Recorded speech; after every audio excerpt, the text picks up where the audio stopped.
क्या आप जानते हैं, इस धरती पर एक ऐसा महान योद्धा अभी भी जीवित है जो त्रेता, द्वापर और अब कलयुग तक अपनी अमरता का व्रत निभा रहा है, जो भगवान विष्णु का परम भक्त है और जिसने अपने पराक्रम से देवराज इंद्र को भी घुटनों पर ला दिया था। वो जो आज भी पाताल लोक में विराजमान है और इंतजार कर रहा है उस दिन का जब भगवान कल की अवतार लेंगे और वो उनके साथ मिलकर कली युग के अंत का बिगुल बजाएगा। जी हां, हम बात कर रहे हैं महाबली राजा बलि की। वही राजा बलि जिनके कारण भगवान विष्णु को वामन अवतार लेना पड़ा। वो ही बलि जो प्रहलाद के पौत्र हैं और जिनकी वीर गाथा आज भी वेदों, पुराणों और महाकाव्यों में अमर है। लेकिन सवाल यह है, क्या कोई इंसान सतयुग से अब तक जिंदा रह सकता है? क्या वो सचमुच कल की अवतार का इंतजार कर रहे हैं? और क्या वास्तव में उन्हें अगले इंद्रदेव की पदवी मिलने वाली है? सुनिए और जानिए एक ऐसी कथा जो आपके रोंगटे खड़े कर देगी। एक ऐसा रहस्य जो विज्ञान की समझ से बाहर है। एक ऐसा इतिहास जो भविष्य की चाबी है। राजा बलि प्रहलाद के पौत्र, राजा विरोचन के पुत्र और शुक्राचार्य के प्रिय शिष्य थे। उनका जन्म हुआ तो स्वर्ग का सिंहासन कांपने लगा। देवराज इंद्र की सत्ता जैसे लड़खड़ाने लगी थी। लेकिन राजा बलि सिर्फ कोई सामान्य दैत्य नहीं थे। वो एक चक्रवर्ती सम्राट थे, एक विजेता जिन्होंने अपने तेज, बल और धर्म से तीनों लोकों को जीत लिया। वामन पुराण, विष्णु पुराण और भविष्य पुराण सभी राजा बलि के तेज और त्याग की गाथा गाते हैं। उन्होंने 98 महायज्ञ पूरे कर लिए थे। बस एक और यज्ञ, 100वां अश्वमेध यज्ञ, और फिर उनका वर्चस्व अमर हो जाता। अब सोचिए, अगर वो यज्ञ पूरा हो जाता तो क्या राजा बलि को कोई हरा सकता था? देवता भयभीत थे, घबराए हुए थे, क्योंकि ये यज्ञ उन्हें अपराजय बना देता। तब सभी देवताओं ने भगवान विष्णु से प्रार्थना की और भगवान ने लिया अपना 5वां अवतार, वामन अवतार। लेकिन कहानी यहीं खत्म नहीं होती, बल्कि असली खेल तो अब शुरू होता है। राजा बलि, जो दानवीर के नाम से प्रसिद्ध थे, किसी भी ब्राह्मण को खाली हाथ नहीं लौटाते थे। तो वामन रूप में विष्णु पहुंचे बलि के द्वार और मांगी सिर्फ 3 पग भूमि। कितना मासूम सा अनुरोध था, है ना? लेकिन यही 3 पग राजा बलि की नियति बदलने वाले थे। राजा बलि ने हंसते हुए हामी भर दी और जैसे ही संकल्प पूरा हुआ, वामन ने अपना विराट रूप धारण कर लिया। पहला पग पूरी पृथ्वी नाप ली, दूसरा पग पूरे स्वर्ग लोक को माप लिया। अब तीसरे पग के लिए स्थान नहीं बचा।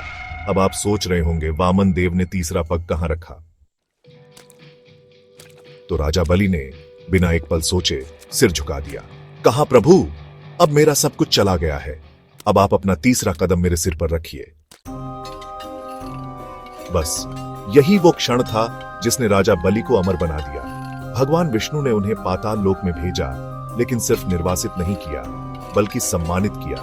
उन्हें सूतल लोक का राजा बनाया और वरदान दिया कि वे कल्प के अंत तक जीवित रहेंगे। और इतना ही नहीं, भगवान विष्णु ने यह भी वादा किया कि जब वे कलयुग के अंत में कल के अवतार लेंगे तो राजा बलि उनके सहयोगी बनकर कली पुरुष का विनाश करेंगे। अब सोचिए, एक दानव वंश का राजा, देवताओं का शत्रु, जो आज भगवान विष्णु के अगले मिशन का अहम हिस्सा बनेगा। यही है सनातन धर्म की महानता। यहां कर्म, भक्ति और त्याग से ही व्यक्ति महान बनता है, ना कि वंश से। और अब आता है सबसे चौंकाने वाला रहस्य। राजा बलि अगला इंद्र बनने वाले हैं। हैरान रह गए ना? लेकिन यह सच है। हमारे पुराण कहते हैं, इंद्र कोई एक व्यक्ति नहीं, बल्कि एक पदवी है। हर कल्प में एक नया इंद्र नियुक्त किया जाता है।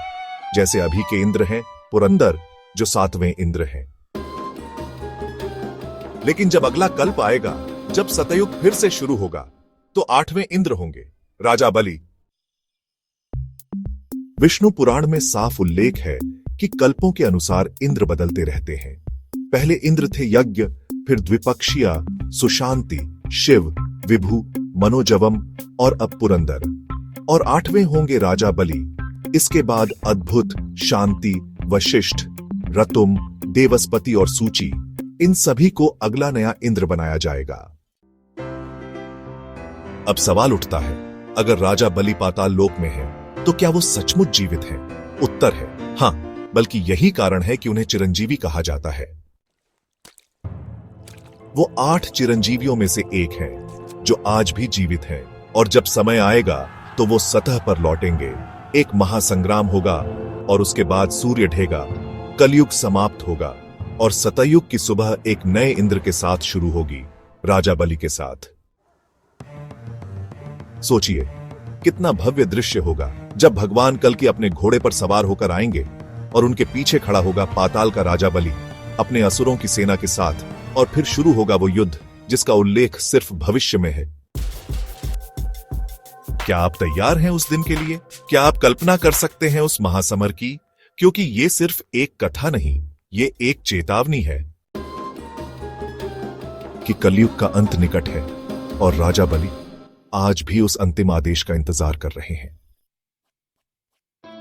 तो दोस्तों, अगर आपको यह गूढ़ और रहस्यमयी कथा पसंद आई हो तो इस वीडियो को जरूर लाइक करें, शेयर करें और सब्सक्राइब करके जुड़ जाएं हमारे साथ, क्योंकि अगली बार हम लेकर आएंगे एक और ऐसा रहस्य जो आपकी नींद उड़ा देगा। मिलते हैं अगले रहस्य के साथ, तब तक याद रखिए, आप देख रहे हैं मिस्टीरियस हिंदू, जहां हर कथा में छुपा है एक भविष्य।